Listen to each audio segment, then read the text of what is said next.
পড়ার দোয়া। এটা কিসে পড়ার দোয়া? রাস্তায় বিপদে পড়েছেন এই দোয়া পড়েন, অফিসে বিপদে পড়েছেন এই দোয়া পড়েন, ঘরের ভেতরে বিপদে পড়েছেন এই দোয়া পড়েন।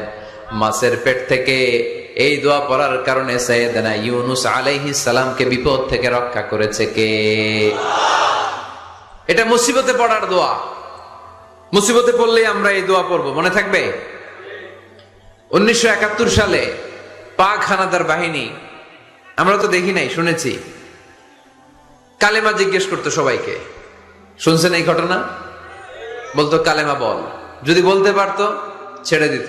যেহেতু পাকিরা ছিল মুসলমান, হিন্দু ভাইদেরকে ওরা শুট করতো, হিন্দু টের পাইলে গুলি। তো এক বাঙালি মুসলমানকে ধরে পাকিস্তানি মিলিটারি জিজ্ঞেস করতেছে, কালেমা বল, মুসলমান নাকি হিন্দু? কয় আমি মুসলমান। কয় তাহলে কালেমা বল।